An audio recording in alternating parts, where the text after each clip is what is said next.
What's up, everybody? Welcome back to the Chicago Black Delegation Podcast. I'm your host, HTA High. And this is the Corner Show.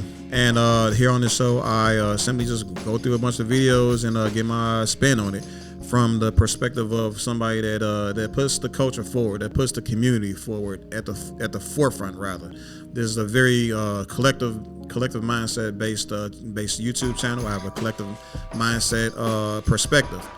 This is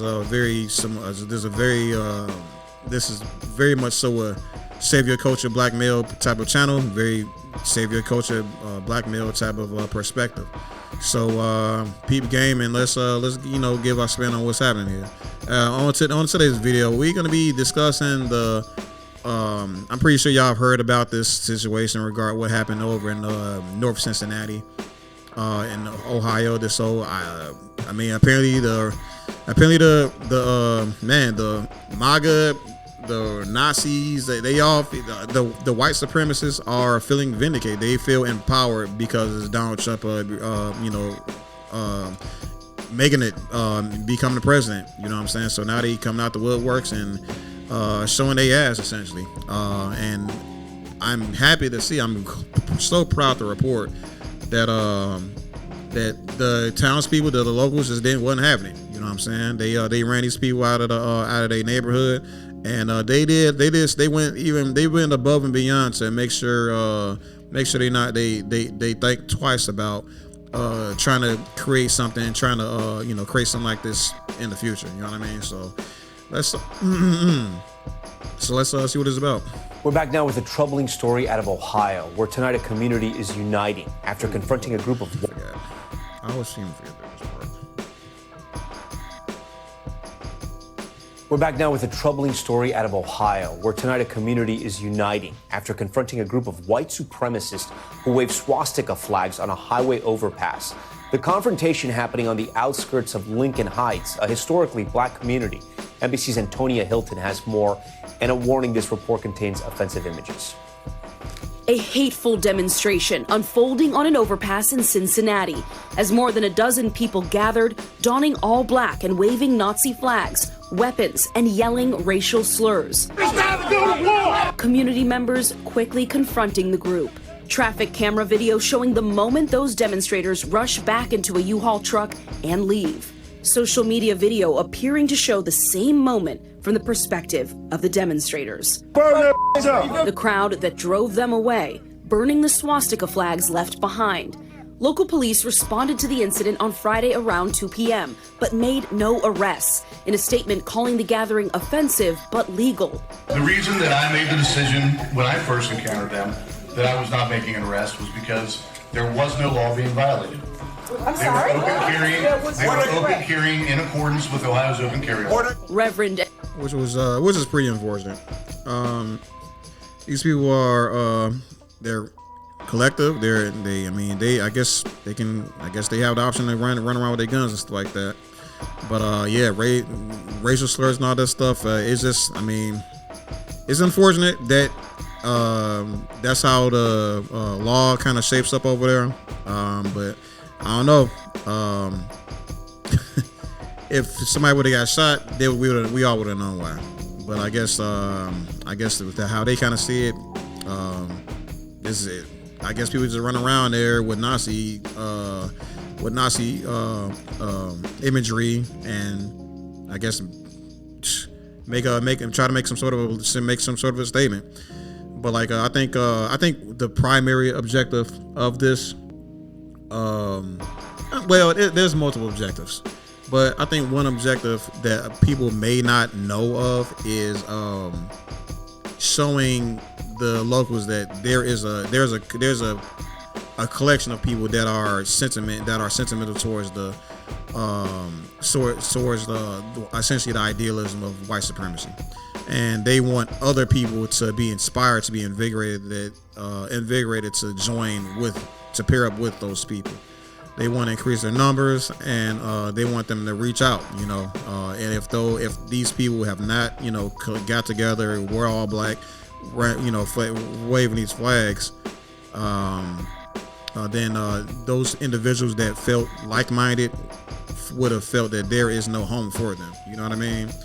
So that's the thing. I believe that's something that we all need to be aware of as well, as far as understanding,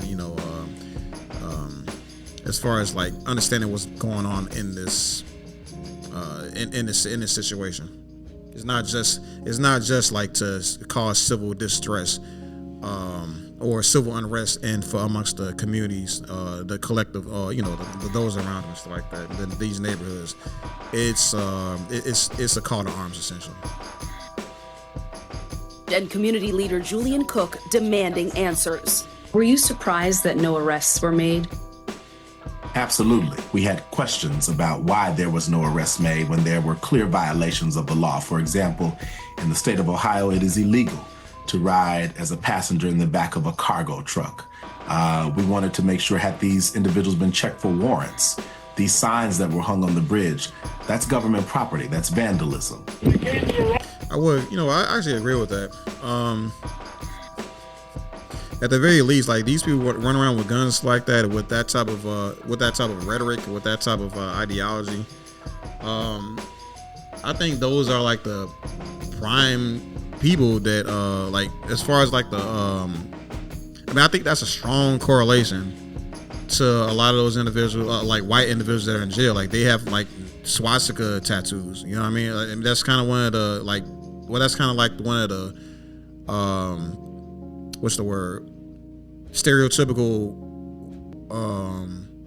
That's like the stereotypical white prisoner. You know what I'm saying? Like the skinhead white guy with like Nazi tattoos and stuff like that, or Klans tattoos, or just like that type of stuff like that. You know, if you know there's a significant population of skinheads or swastika like Nazi sympathizers in prison right now, and you have a whole group of them right here, like I think that's what probable cause. I think that is a probable cause for like some sort of a background check. You know what I mean? Like see if these people are some kind of a history or some kind of something that's that needs to be pursued legally. You know what I mean? I don't know. I think that's a really good point, to be honest with you. Otherwise, if they broke a law as far as like riding in the backseat of a pickup truck or stuff like that, if that's against the law, then issue out your ticket or what you gotta do. You know what I mean? But don't pretend like there was nothing. Don't pretend like no law wasn't broken. Okay, so I gotta take back what I said earlier. So yeah, because I definitely don't know Ohio law. And that man, he just checked me. So hey, I think it sounds like the local law enforcement need to tighten up. The racist demonstration took place on the border of the historic Black community of Lincoln Heights, the first Black self-governing town to form above the Mason-Dixon line, America's dividing line between the North and South. To Black residents, this location was no coincidence. It is very clear. There's no way around it. This was an act of violence. We must not push that under the rug. It is not by chance that this happened in this community at this time. The Jewish Federation of Cincinnati saying in part, "We will not be intimidated. We urge all citizens of Cincinnati to stand with us in rejecting hate and building a community where all people can live without fear or intimidation." So, okay, it's good that the Jewish people stood up and spoke about this. That's very important. But like, just knowing that is very, in close proximity to a predominantly Black area, town and stuff like that is definitely speaking to. I understand what they're going for there, because like I know like a lot of what you hear. I definitely understand what happened here. So basically, there's individuals that are living in Black communities. There are white individuals that live in Black communities that are simply tired of what's happening there in their communities. You know what I mean? And there's a long history. There's a lot of reasons why Black communities are not as aren't as high quality and stuff like that. And there's a lot of like going on within the mindset of the Black youth, especially. Like it's a lot of civil unrest and there's a lot to be worked on. Like, don't get me wrong, but all of these conversations need to be had with a lot of empathy and a lot of understanding of history. And for those, and there's a significant population of those individuals, those white individuals that are unhappy with their living conditions. They don't have the empathy. They don't have that understanding. So they will lean on a lot of right-wing propagandists, a lot of nonsense rhetoric, and a lot of rhetoric that is void of understanding and empathy. And when that happens, they will turn to these Hitler sympathizers, these Nazi sympathizers. You know what I mean? As far as a brotherhood, and they would say like, this is the neighborhood, this is what they do, and this is what they did in my town. They tore it apart, so we gotta reinstate good old white supremacy. All of this nonsense. Okay, that's how this stuff builds. That's how this stuff happens. So when they create this type of a scene on the highway, these neo-Nazis, when they create this sort of a scene on the highway, they are trying to find those individuals, those white individuals that are also sick and tired of what happened to their neighborhoods and stuff like that, without the understanding of why it happened, and when they wave that flag, and they're trying to find more of their brothers. They're trying to find as many people as possible to join in their collective struggle, their collective rebellion, if you will. That's what I think this is. It is a call to action. So let's watch the rest of this. Anger boiling over as residents reel from those blatant images and words of hate. It cannot be legal to stand in the middle of the street and stop my truck and call me that word. But remain determined. The Reverend and dozens of other community members marching to the overpass to show that hate has no home here. We wanted to go to that spot to make it clear that we are resolute, that we are not afraid, that hate will not win here, that love will triumph. Antonio Hilton joins us now. So, Antonio, we heard there in your report, no arrests were made. But what happens to this community? I mean, are they going to have to keep seeing these hateful protests right there in front of their face? They'll be living with this for some time, Tom. Look, what they've been told by law enforcement is that a full investigation is going to be completed. And what typically happens in these cases is officers are going to have to go out, find people who might have dash cam video, who are driving by, neighbors who have Ring cameras who saw the U-Haul pass through, for example. That can take some time. They'll have to review all of that and see if any crimes were committed. But of course, part of the challenge here, right, is as days go by, the pain is very much still there. Trust can be lost. And that is what the pastor is worried about right now, Tom. Okay. I guess I'm not the easiest person to please.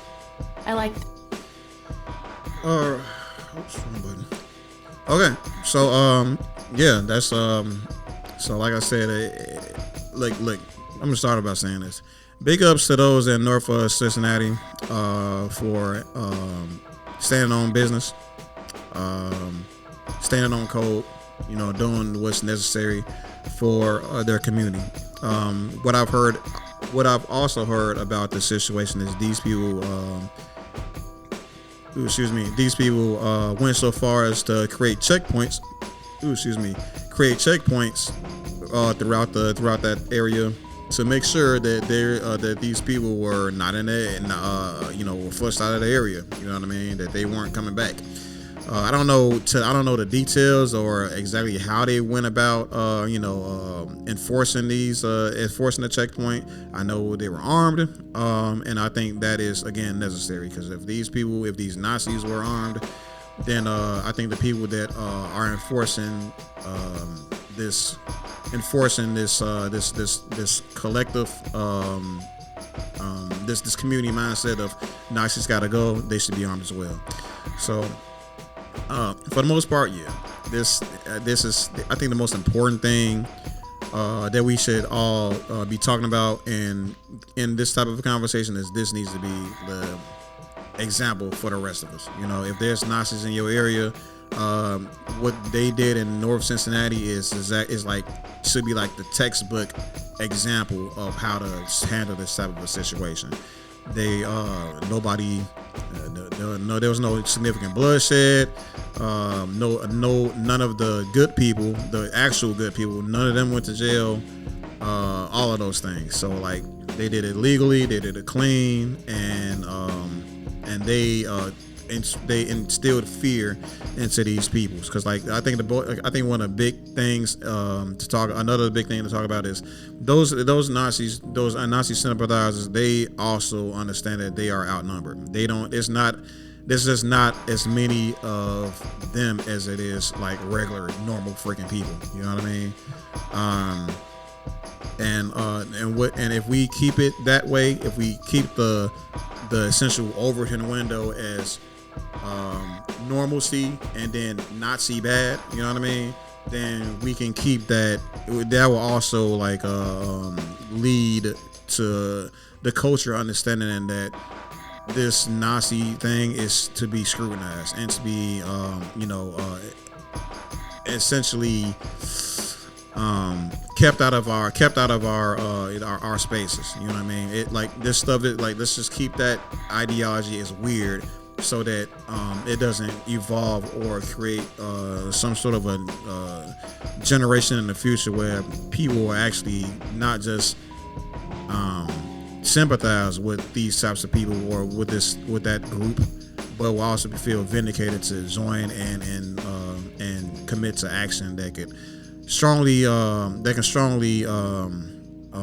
impact those that don't sympathize with Nazis. You know what I mean? I think the last thing Americans need is that level of fascism, right? In our great nation. So, with that said, man, I've been hard thinking of the Chicago Black Delegation Podcast, and this has been the Corner Show, and I'll catch you on the flip side.